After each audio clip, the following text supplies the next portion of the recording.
As we get older, things change. Our body talks to us differently. The little signals, the new aches, the sudden tiredness. And deep down, we all wonder, what if something serious happens and I'm alone? That's not fear talking. That's just being real. But here's the good news. There are things you can do, simple, powerful steps. I'm here to walk you through them one at a time, like I would with someone I care about. One of the biggest dangers when it comes to heart attacks, especially for folks over 60, is not realizing it's happening in the first place. The signs can be subtle. A little pressure in the chest, some pain in the jaw or left arm, feeling tired for no reason, a bit dizzy. It doesn't always come like it does in the movies, and many times people wait hoping it'll pass, but when you wait, you lose time. And with heart attacks, time matters more than anything. I remember one of my former clients. His name was Harold, 67 years old, from Dayton, Ohio. Retired mechanic, lived alone, big baseball fan. One afternoon, he felt a strange weight in his chest, like someone was gently pressing down. No sharp pain, just pressure. He thought maybe it was indigestion or stress. So he drank some water, laid down and waited. An hour later, when the pressure turned into pain and he broke into a sweat, he called 911. He survived, thankfully. But later, the doctor told him if he'd waited another 15 minutes, it might have been too late. Harold told me later, "I wish I'd known what to look for. I just didn't want to bother anyone." What often helps in cases like this is to learn and remember the quiet signs. Don't expect drama. Even a nagging sense that something feels wrong is enough. Chest discomfort, shortness of breath, sweating without reason, pain, in your neck, back or left arm, these are all red flags. If they show up, don't second guess, get help, call 911 right away or tell someone near you to do it. You don't need to be a hero or tough it out. You deserve care and you deserve to act early. A heart attack doesn't have to be the end. If you speak up in time, it can be just a scare, not a tragedy. Every minute counts, and you are absolutely worth those minutes. Here's another thing that really matters: what you do in those first few moments. A lot of people don't know this, but chewing an aspirin during a heart attack can make a huge difference. It's not some fancy treatment. It's something you can do sitting at your kitchen table. For older adults, especially those with any history of heart issues, this tiny action could reduce the damage to your heart. See, aspirin helps thin the blood.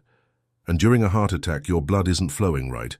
Taking it quickly can help keep things from getting worse while you wait for help. Let me tell you about Linda. She's 72, lives in Amarillo, Texas. She's the kind of person who always has tissues, hand sanitizer, and a little notebook in her purse, just in case. One Sunday morning, she started feeling a tightness in her chest. Not a sharp pain, but enough to make her stop and think. She remembered reading somewhere that aspirin could help. So she reached into her bag, found a single low-dose tablet she kept for emergencies, and chewed it slowly. She then called her neighbor, who got her to the hospital in minutes. The cardiologist told her that the aspirin probably saved her heart from major damage. Linda told me later, "I didn't panic, I just did what I could." One of the simplest ways you can prepare yourself is by keeping aspirin where you can reach it, in your nightstand, your coat pocket, your purse.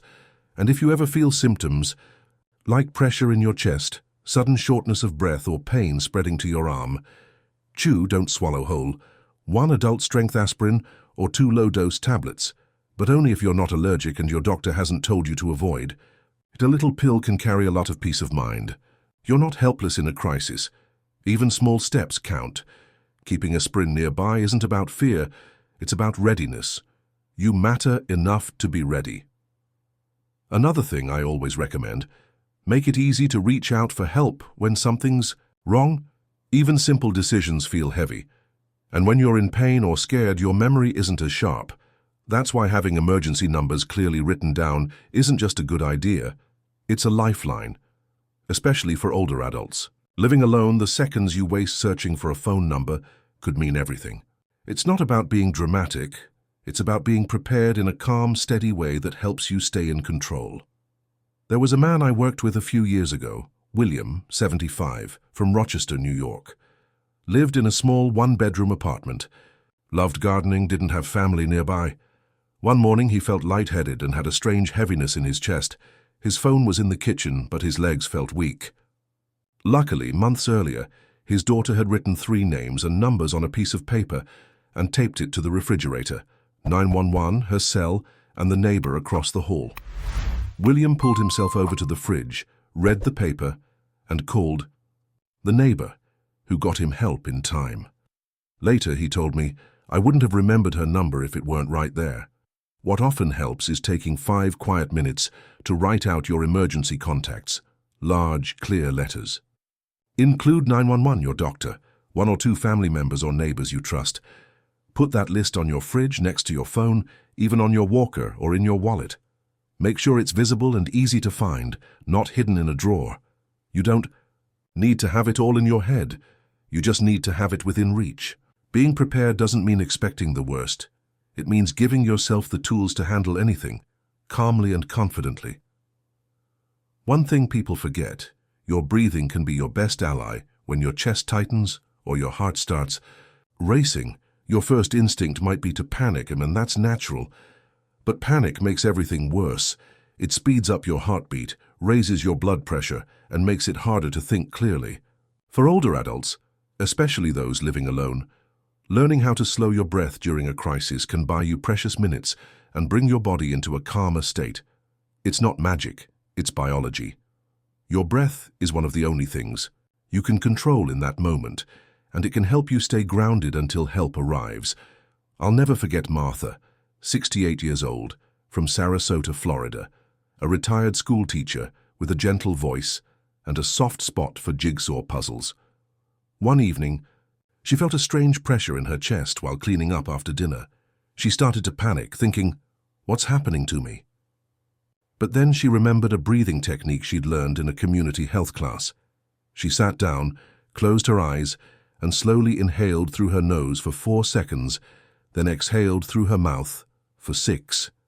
She kept counting, focusing only on her breath, and after a few rounds her head cleared enough to call 911.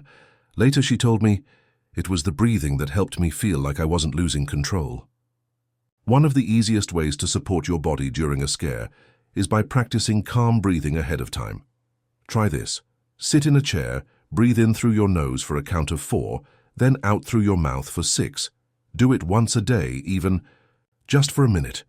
That way, when stress hits, your body already knows what to do. Even when the world feels shaky, your breath is always there, quiet, steady, loyal. You can return to it any time, and every time you do, you remind your body and your heart, we're still here, we're okay, we're holding on. Something else that's easy to overlook: your phone can save your life if it's close enough. When an emergency hits, your phone isn't just a device, it becomes your lifeline. But here's the thing: I've seen so many older adults keep their phone in another room or buried in a drawer or left on the charger in the kitchen. If you can't reach it when you need it most, it can't help you. And in those crucial minutes during a heart attack, being able to call for help quickly could be the difference between getting to the hospital in time or not. Bob, a 70-year-old widower from Modesto, California, had a habit of keeping his phone on the kitchen counter while he read in the living room. One afternoon he started feeling lightheaded and his chest felt tight.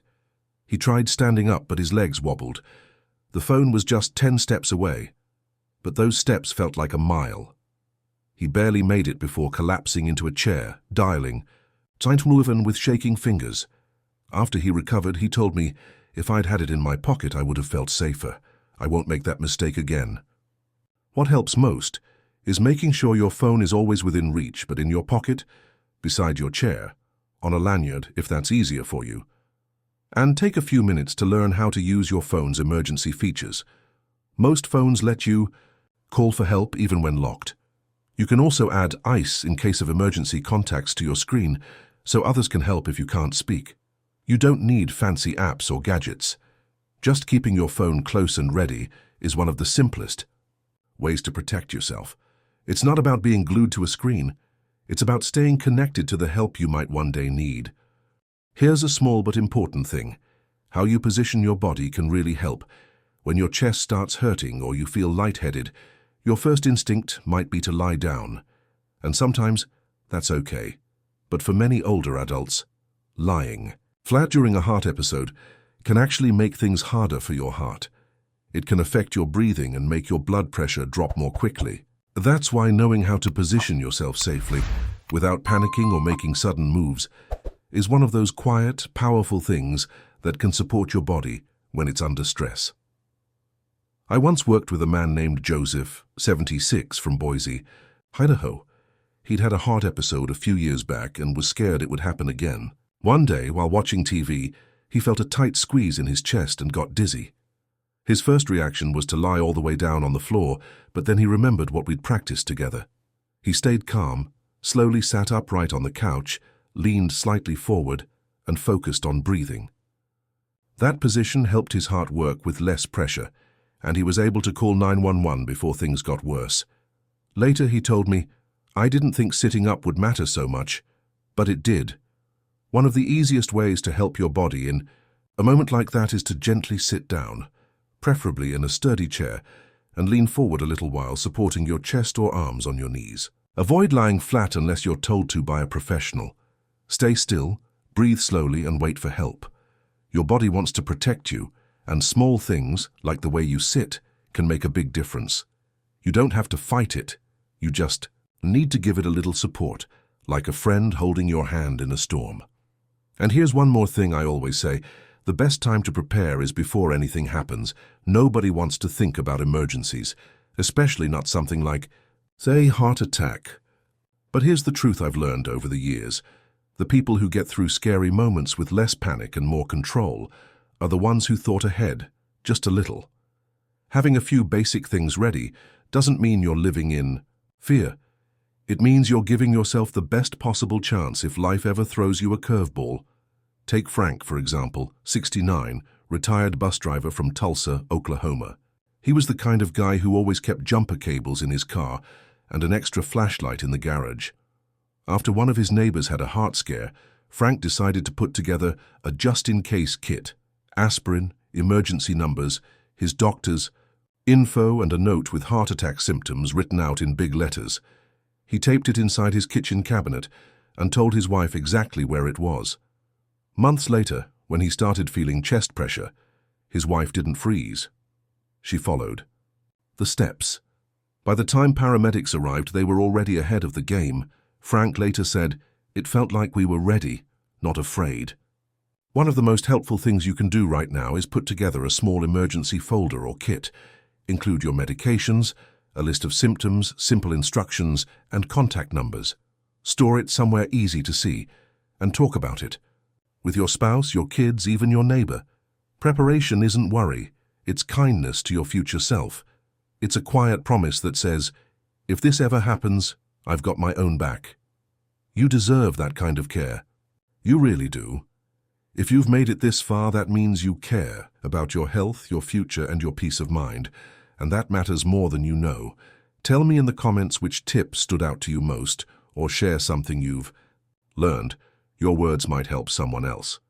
Don't forget to subscribe and click the bell so you don't miss the next video. And always remember this: you're not alone, you're stronger than you think, and life is still holding your hand.